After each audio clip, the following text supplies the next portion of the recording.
ज़का अशरफ का दौर, इसमें जो कुछ भी हुआ वो कैसा रहा, आप उनको बतौर चेयरमैन मैनेजमेंट कमेटी कैसा देखते हैं? ज़का अशरफ ने जाना ही था यार, अभी नहीं तो 4 तारीख को जाना था। लेकिन देखो, चीज गलत होती है हमारे मुल्क में। जो भी जिस तरह हमारे मुल्क में हुकूमत को पूरा टाइम नहीं करने देते ना 5 साल, इसी तरह चेयरमैन को आप टाइम पूरा करने दें, चाहे किसी भी जमात का।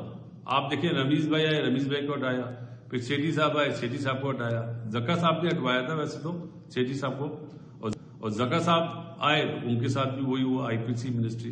तो ये पहिया है, गोल घूमता है, जैसा करोगे वैसा भरोगे भाई, मेरा तो ये मानना है। और अब जो भी बने, लेकिन टाइम, चाहे कोई भी गवर्नमेंट आए, टाइम उसको आप पूरा दें, वरना फायदा नहीं ना। आप कैसे असेसमेंट करोगे किसका काम अच्छा है किसका नहीं।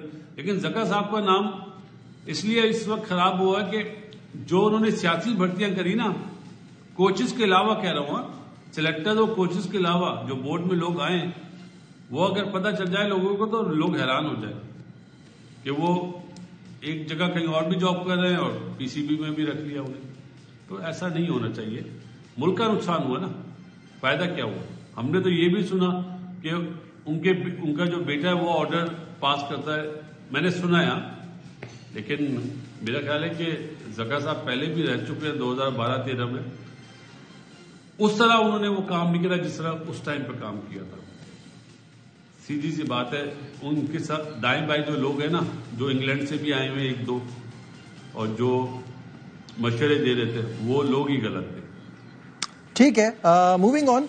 अब बात कर लेते हैं न्यूजीलैंड की सीरीज के हवाले से। और न्यूजीलैंड की सीरीज इंतहाई मायूसकुन परफॉर्मेंस रही हमारी, ना बैटिंग चली ना बॉलिंग चली, और फील्डर्स ने तो पूरा साथ दिया कि न्यूजीलैंड ये सीरीज जीत जाए। पाकिस्तान की सीरीज इतनी खराब रही है कि ये मुसलसल लगातार 4 जो मैच हम हारे हैं, ऐसा पहले नहीं हुआ था। बासित भाई, पाकिस्तान सीरीज हारा 4-1 से, और नया कप्तान नया कोच, आपके ख्याल में क्यों नाकाम हुए?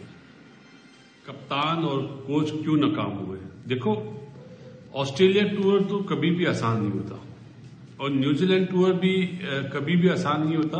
ये अलग बात है कि लास्ट टाइम हम थ्री नेशन वहां पे जीते थे। लेकिन इसमें कप्तान और कोच का इतना रोल नहीं है, क्योंकि हम यूज्ड टू नहीं है।